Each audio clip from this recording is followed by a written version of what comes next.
It's What's Inside is a comedic mystery thriller with a sci-fi twist that is now available to watch on Netflix. I've got some thoughts here for you today, so let's get into it.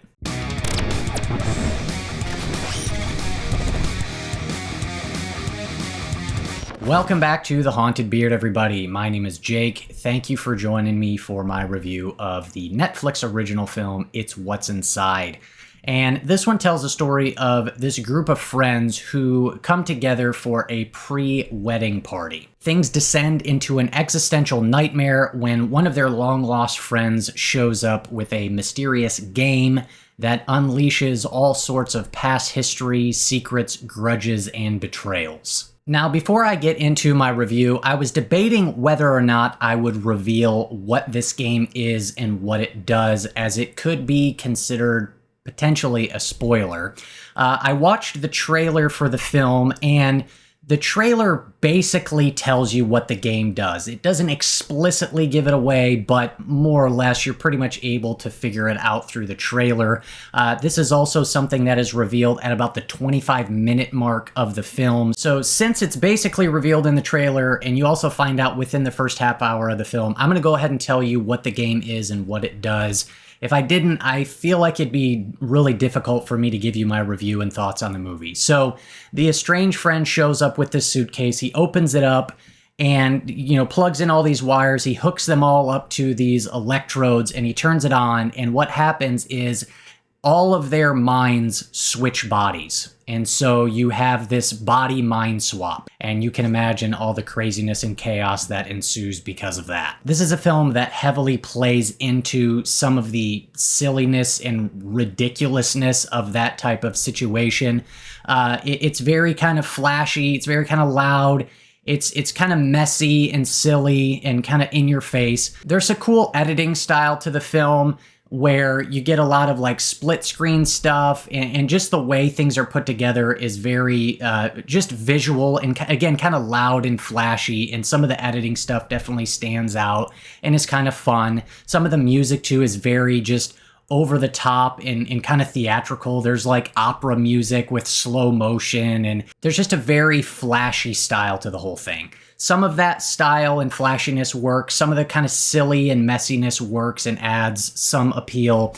And there's also kind of like a trashy quality to it, as a lot of this descends into this kind of crazy, overly dramatic, relationship conflict between these 8 people and friends. If you've seen the film Bodies, Bodies, Bodies that came out a couple years ago, there's some similarities in some of the conflict and drama and tension in that film and what you get with It's What's Inside. And so given the situation and the concept, I was interested from a storytelling perspective how everything was going to play out and how it was all going to conclude. However, due to a lot of other factors, I found my overall experience with this to be a bit disappointing. The biggest issue for me are the characters, as these are some extremely annoying characters. They're all probably late 20, early 30 somethings. They're all just very obnoxious, annoying, irritating, superficial, narcissistic.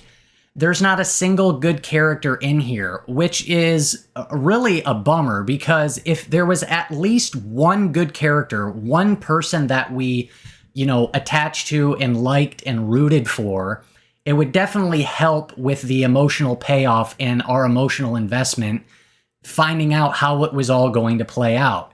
But as it sits, I didn't care about any of the characters, so I didn't care what happened. Now, there is a little bit of an element of getting enjoyment out of watching terrible people kind of get what they deserve sort of thing. But I just felt like this film would have been way more successful and way more effective if we would have at least had one good character that wasn't just completely obnoxious. And I also thought that this was largely a missed opportunity given the intriguing concept and idea that the film was working with, as For the most part, the first hour of the film is largely devoid of any sort of mystery or thrills. And how the situation unfolds is exactly what you would expect with young, attractive people who are able to switch bodies. Of course, they just want to hook up with one another, and it gives them an excuse to hook up with people that they're not supposed to hook up with because they're switched bodies. And so, which to me, it's like, yeah, I get it. That's most likely what would happen if this type of scenario were to ever happen, but that doesn't make it an interesting movie. That doesn't make it entertaining. I don't care about that. Give me something thrilling. Give me something mysterious. Give me something interesting. I don't care about people switching bodies just so they can hook up with people that they're not supposed to be hooking up with. That to me is stupid and pointless, and it's not interesting whatsoever. We finally get something kind of horrific and crazy that happens, but it isn't until the hour mark, and I just feel like, again, this is a film that missed an opportunity. If they would have really leaned into that sci-fi horror kind of thing, it just would have made such a better experience. There's a lesser-known indie film called Coherence, and this is definitely a hidden gem. This is a film that kind of has a similar type of setup as It's What's Inside, where it really leans into the sci-fi horror element. And I wish It's What's Inside would have done that in the same way that Coherence does, where you've got basically one setting, this group of friends, and things start getting weird and bizarre and crazy. And I love how Coherence really leans into the sci-fi horror. It made for such a great experience, whereas this film, it doesn't lean into that enough. Again, it just focuses on largely the relationship drama, which I don't really find all that interesting. In regards to the ending, while I was able to follow, it gets pretty convoluted and confusing, and it's just a little too messy.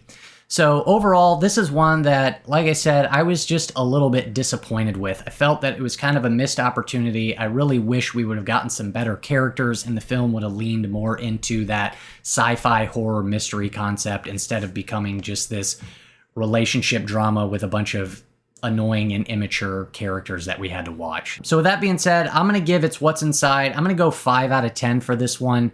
Yeah, it's not horrible, but I didn't enjoy it all that much. So those are my thoughts. Hit me up down below. Let me know your thoughts on this one. Always interested in hearing your guys' opinions on these movies as well. So thank you so much for watching. Greatly appreciate it. If you got anything out of this video, go ahead and do me a favor and do not click that subscribe button unless you want to be haunted by the beard.